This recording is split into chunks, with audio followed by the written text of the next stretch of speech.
Welcome back, boys. We got the Week 12 recap coming your way, and then it's time for everyone's favorite week of the year. We got the rivalry recap to break, or the rivalry week preview, I should say, to break down, so everyone can get properly ready for all the hate as we sit here and enjoy this Turkey Day. Happy Thanksgiving to everyone. Hope you all have some great plans to eat a bunch of great food, sit on the couch with your families today, watch some good football, and maybe pay a little bit more attention to your phone than talking with your families who you haven't seen in a year. But you know what? That's okay because that's the way it's supposed to be. So we're going to go ahead and get into everything everyone has to look forward to this final week of the regular season here. A lot of playoff seating on the line. We still have 9 teams that are technically still alive for the championship heading into the final week of play here. So we'll see who's able to grab this final playoff spot and maybe even make a run towards the championship. But before we get into all that, first we got to go through all of the action that we saw this past weekend and recap it all as we do on this show. So without any further ado, we're going to get right into the action. Starting off for the first game here, we had Gliz Mafia with another dominant victory, 152 to 142 over Wallace Pluto. Wallace Pluto falls to 5-7, a heartbreaking loss, scoring the second most points in the entire league this week. It would not quite be enough to get the job done over Gliz Mafia, who stays red hot, improving to 6-6. They now somehow, some way, after starting the season off 1-5 this year, find themselves in the driver's seat with the playoff position, entering the final week of play here. So let's see how they're able to get that done. Mostly with these dudes at the top. As you can see, Dak Prescott had himself a big day. 3 total touchdowns, was able to rack up 30 points, leading the way for the squad. And then Wilson for the Packers also notching 30 points behind him, able to find the end zone twice himself. Add that with 23 points from Genty behind that, and then some solid performances from the rest of the lineup would be good enough to give them the highest scoring total on the week this week, 152. And this team stays red hot. Definitely no one wants to face them right now, at least unless they cool off over this upcoming rivalry week. But heading into the playoffs, they're definitely one of the scariest teams to play. A little counted out early in the year, but they were definitely still putting up points. So this team's definitely feeling hated on, motivated, and ready to go. We'll see what lies ahead of them if they're able to get the win this final week 13 and claim their playoff spot. Flip side here for Wallace Pluto. They could still technically make the playoffs for the win this week, although they'd probably need about 300 points. Gibbs was the big bright spot for them in this one. 3 touchdowns, still able to put up nearly 60 points. 57.9 would be the final total. And for this team, they really hate to see that one get thrown away. A little bit weak at the receiver position this week with Jamar Chase out on suspension after he decided he wanted to spit at people. So they had Whittington here filling in. He was only able to get 3.7. And as you can see, just a couple performances lingering in the teens here. Not quite enough to get it done. 142 is still a very solid week. That would be enough to get the job done most weeks.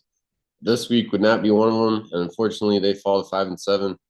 We'll see what lies ahead for Wallace Pluto here if they're able to get the rivalry week win and maybe sneak out of the toilet bowl.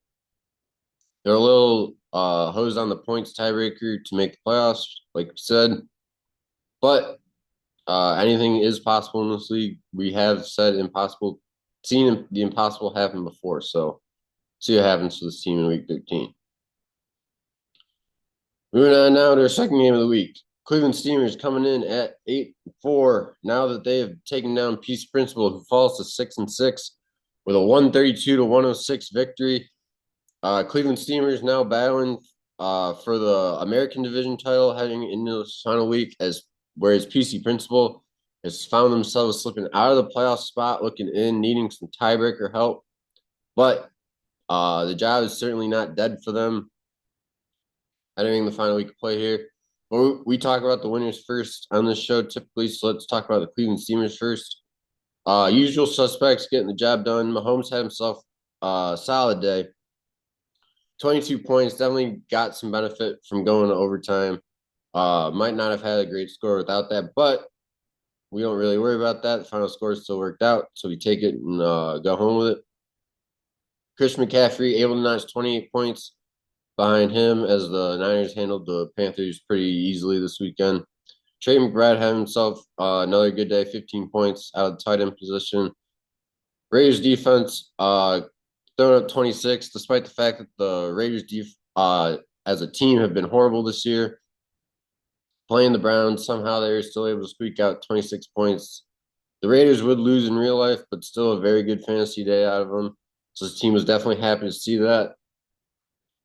Like we said, they still have a chance to get the American Division title. They would need a win and a Philly loss this upcoming week, but definitely gearing up to get ready for the playoffs. So we'll see what lies ahead for them. On the flip side here, PC Principal suffers a heartbreaking loss at 106. The Buccaneers leaving Baker Mayfield in that game for as long as they did was just absolute crime against football. He was clearly very physically beat up. The Buccaneers were just getting their shit kicked, and they decided to keep trotting him out there. Now he's got an injury designation on him, so we hope he heals up quickly. We know he's a big emotional backbone for this PC Principal locker room, so this team's definitely playing better when they have him in their lineup.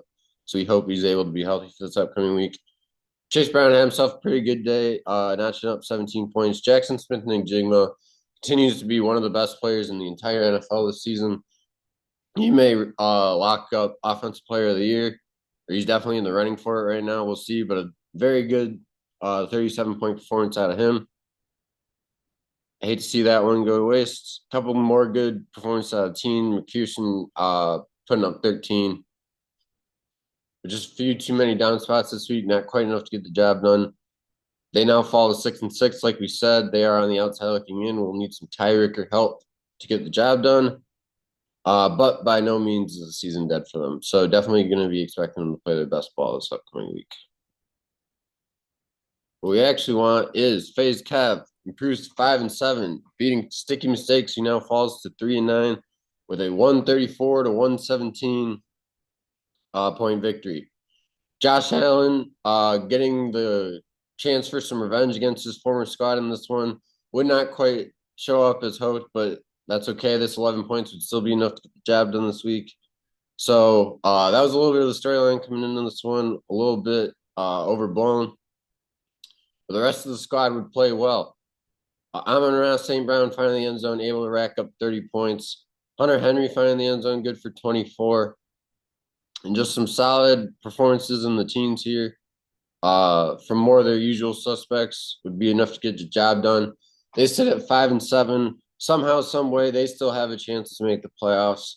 With a win this upcoming week, they'd hold the tiebreaker over Glitz Mafia, and they lead the points among the 5-7 teams. So there's a good chance that with the Sticky Mistakes win over PC Principal, they would be able to get into the playoffs. But we'll see what happens this upcoming week.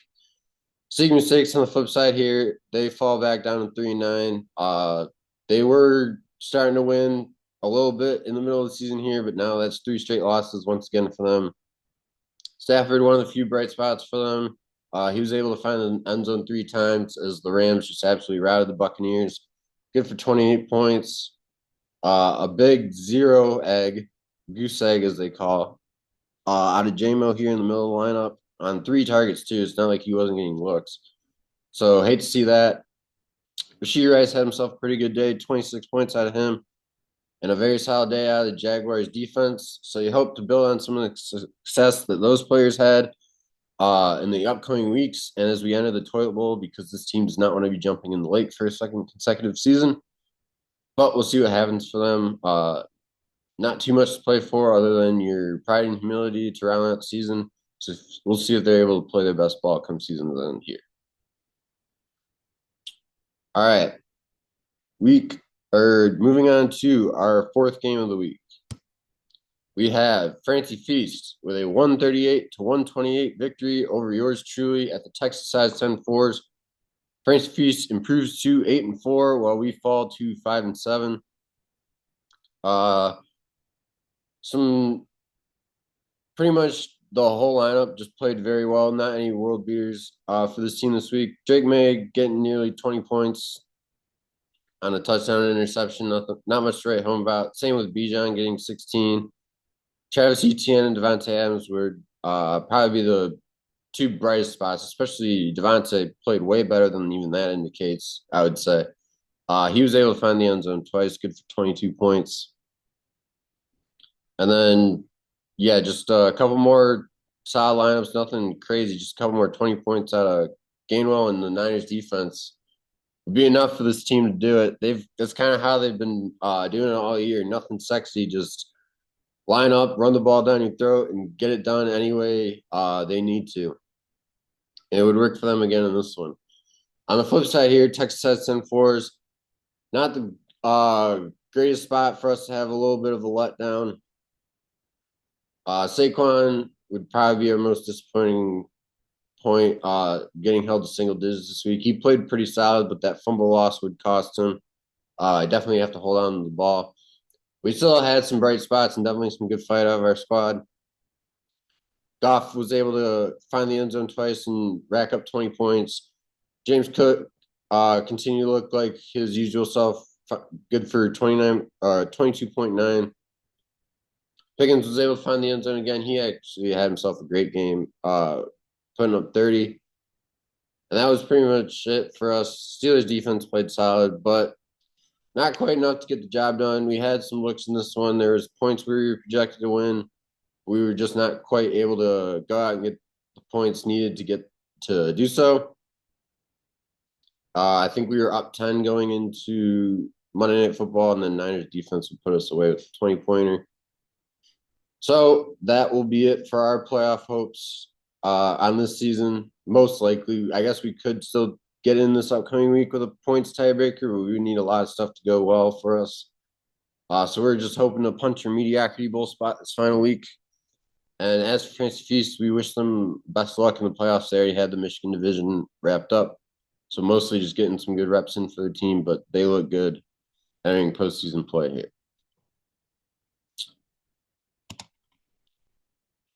And now moving on to our fifth and final game of the week, we had the first place Philly Chicos improving to 9-3 and remaining atop the American division with a 141-108 victory over the Can Pams, who now fall to 5-7 and find themselves in the big crumbled mess we have in the middle. So let's see how Philly was able to get this one done. Jalen Hurts leading the way, mostly able to find the end zone twice on the ground. Very helpful, obviously, from a fantasy perspective. Good for nearly 37 points out of him. Judkins had himself another pretty solid day.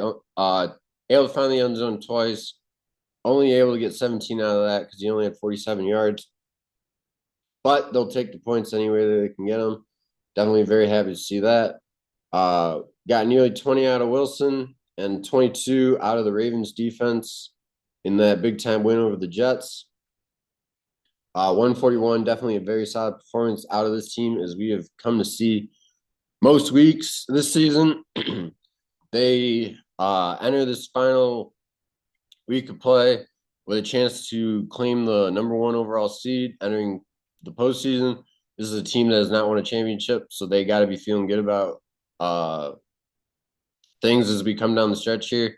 We'll see if this is the year they're able to get it done. They definitely look like as good of a squad as any. We'll just see if the chips fall their way this year. As for the Can Pams here, they had a chance to sneak in the playoffs. They still technically could, but would need about 400 points to do so this week. So it's not looking likely.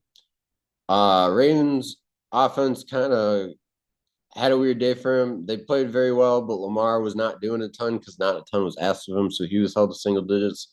But Derrick Henry would lead the way with nearly 23. A.J. Brown had himself a very good day. He's been a little hit or miss this year. He's been in the media. A lot of people have been wondering if he's been happy in Philadelphia, but he seemed to be happy this week. Able to find the end zone and contribute well for the squad. And then also had a very good day out of the Patriots defense in their win over the Bengals. But a few too many down spots for this team this week. Would not quite be enough to get it done. They fall to 5-7. Playoff hopes are probably out of the picture this year. They could still escape the toilet bowl, but we'll definitely need a win this upcoming week and some tiebreaker help to get the job done. So without any further ado, let's go ahead and take a look as we got rivalry week coming up here, week 13, final week of the regular season, Thanksgiving weekend. So we got a lot of playoff seeding on the line, a lot of intense matchups we got to break down here. So first, we're going to give you guys a breakdown of the standings so we see what kind of playoff seeding is on the line here, entering the final week of play, and then we'll get into the breakdown of the games. So first off, in the American Division, Philly Chicos lead the way at 9-3, and then they got Cleveland Steamers behind them at 8-4. With a win this upcoming week, the Philly Chicos will officially claim not only the American Division, but the #1 overall seed. With a loss, they could be caught by the Cleveland Steamers if the Cleveland Steamers win, because on the Cleveland Steamers currently have more points than them. So I guess they'd also have to continue to have more points than them afterwards. So they're up by 22. So Cleveland Steamers can lose to the Chicos by less than 22, I guess is what I'm trying to say, and win this week, then they will win the division and claim the #1 overall seed. Otherwise, it'll go to the Chicos. But both of those two teams will be in the playoffs. Francie Feast has the division title over here at 8-4. And then that final wild card spot could go to either Gliz Mafia or PC Principal. Gliz Mafia has the tiebreaker currently over PC Principal on head-to-head wins. So if they both win, Gliz Mafia would get in at 7-6. PC Principal would need to win to get to 7-6 and a Gliz Mafia loss in order to get in. Now, if both teams lose, that's where things can get really interesting, because there's also 1, 2, 3, 4 teams behind them at 5-7, and I believe none of which play each other, who, if they all win, we could have as much as a 6-way tie at 6-7 for this final 4 spot to get in the playoffs, and then that would stretch all the way down to the 9 seed. Then it would come down to who has the most points. Kevin currently leads the way, but it's close. There's definitely a couple other teams who are right there. We're about 40 points behind the Texas Test and 4s. So definitely some tiebreakers could get some teams in, and FaZe Kev is looking like they're in as good a spot for that as any. But a possible 6-team tie possibility, I guess, lies ahead. Even if PC Principal and Gliz Mafia both win this week, then we got those remaining 4 teams could still all win, and we could have the same tiebreaker to escape the toilet bowl and get in the mediocrity bowl at the 6th seed. And then we got Seeking Mistakes at the bottom here at 3-9. They are out of contention. But yeah, so all these 5-7 teams might still have hope to make the playoffs. Would take a lot of shit going their way this weekend, but still definitely on the table. But even if PC Principal and Gliz Mafia both win, they still have the opportunity to escape the toilet bowl, which we all would take. No one wants to jump in a cold lake in January. So definitely a lot to play for all these teams this upcoming week. So without any further ado, let's go ahead and look at the actual matchups we have to play this week, and get into all the proper hate, so everyone's in the correct mood to hate watch against their friends and their players this upcoming weekend. So any further ado, let's get into it. First off, Texas has 10-4 is yours truly, sitting at 5-7. Shooting Stars chance to still make the playoffs, but we'll take it. Still trying to escape the toilet bowl as well. Taking on the Philly Chicos at 9-3. They are trying to punch home the American Division ticket and take the #1 overall seed heading into the postseason. We'll see if they're able to do so. All right. Should we try to flop it with the foreign or hit a stinger with the pitching wedge? And you know what? Fuck it.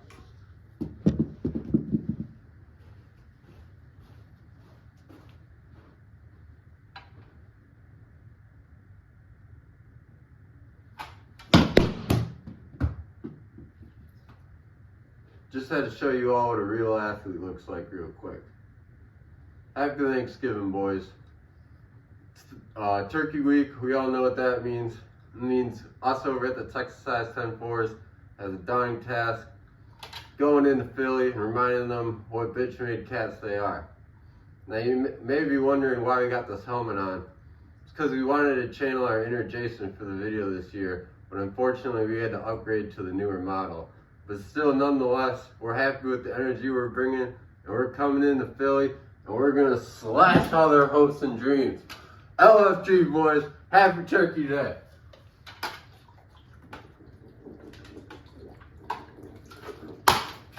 Woo!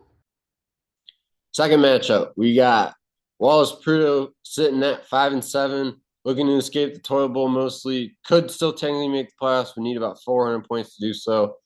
And they're taking on Francis Feast at 8-4. They are sitting atop the Michigan division. The one seed's probably out of grasp for them, but still want to have their boys playing good football, entering postseason play, and want the rivalry week bragging rights. So I'm sure they're fired up for this one. Third matchup, we got FaZe Kev sitting at 5-7, taking on Glizz Mafia at 6-6. Like we said, Glizz Mafia has a chance to punch their playoff ticket home with a win in this one. They will miss with a loss in this one, and FaZe Kev with a win has as good of a chance to make it as any other 5-7 team. So clearly a lot on the line here. This should be an exciting matchup. We'll see who's able to go out, fight for it, and take the win home. What's up, fellas? Happy Rivalry Week. Coming at you with a little 2-for-1 special this week as we get to play our actual longtime rival, FaZe Kev, this week, and also get the opportunity to potentially keep that dreadful organization down in Ohio out of the playoffs this week. So looking forward to the 2-for-1 this week. I know the boys are fired up about potentially securing a playoff berth this week. They control their own destiny. They know what's at stake, and they also relish in the fact that they get to keep that potentially despicable franchise down in Ohio out of the playoffs. So very excited about the opportunity this week. The boys are playing good ball right now. We started off 1-5, but the boys are humming lately. We've won 4 straight, coming off 2 of the last 3 weeks. We won the Kiffin and another second place point. So playing some really good ball at the right time. Hoping to keep that going this week. Even with playing well, we know we got a tough opponent this week in FaZe Kev. We feel like they've kind of been a little bit unlucky, similar to us this year. They've had a really good points for metric. It just hasn't quite shown up in the record department. So we know we got to bring our A game this week in order to beat him.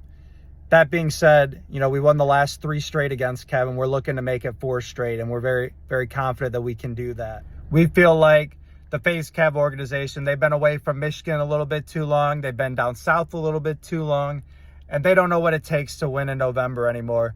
They don't know what it takes to win in the cold, frigid November. So we feel very confident about that. Also, I know some of you guys might recognize Kev from the music video Porcelain by the amazing singer-songwriter Bells. However, this week, my team will be using Kev's team as our porcelain throne as we take a shit all over him this week and take a shit all over his playoff hopes. Easy, Odell. Relax. All right, guys. Anyways, have a great week and go Glizz. Fourth matchup, we got PC Principal sitting at 6-6, taking on 60 Mistakes at 3-9. This one's heated every year. I mean, the team that plays PC Principal has a heated matchup most weeks because they are one that is known to talk shit. But this is rivalry week, so this one's going to be as exciting as any. Wish the records were a little bit better, but PC Principal still playing for a chance to make the playoffs. They just need a win and a Glizz Mafia loss in order to do so. So that is the task at hand for them this upcoming Saturday. We'll see if they're able to, or this upcoming weekend, see if they're able to get the job done. Sticky Mistakes is playing for pride at this point. They will go into the toilet bowl as the 10 seed. However, they have a chance to be the disruptor this upcoming weekend and create some chaos by opening the 6-7 scenario. So we expect big things out of them.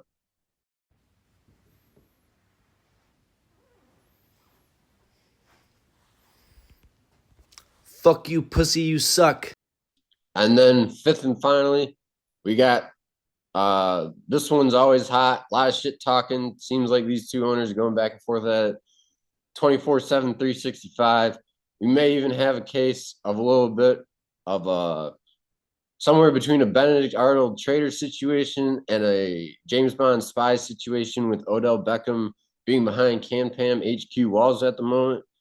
We'll let the owners get into that one, but Can Pam sitting at 5-7. Not much hope to make the playoffs, but still technically possible. Could still escape the toilet bowl maybe as well. Taking on Cleveland Steamers sitting at 8-4. We definitely still have a lot to play for. Chance at the American Division title and the #1 overall seed with a win in this one. So we'll see if they're able to get the job done there. Lump, fuck you. You're a pussy ass bitch. Look, I know that you thought you were fucking hot shit. You're just gonna come around, oh, I'm gonna pick up Odell Beckham Jr. and it's just gonna, we're gonna have a really fucking fun laugh here. You've lost 4 straight since you got Odell, okay? Now we're coming into week 13, alright? Not only is a toilet bowl in your future, but there's something else that's gonna be fucking put right on your chest. That could be right in the toilet bowl. I'll see you week 13, little bitch. Nick, another year, another rivalry. I'll give you credit where credit's due. You're building something special over there. You're coming into the playoff stretch pretty hot. Your team's looking good. But this week, none of that matters because it's all Can Pams over the Cleveland Steamers coming for you, coming for blood. And we are not going to pull out, just like we never pull out on Lori. We're going to be clapping them cheeks this week. Hoo, hoo, hoo.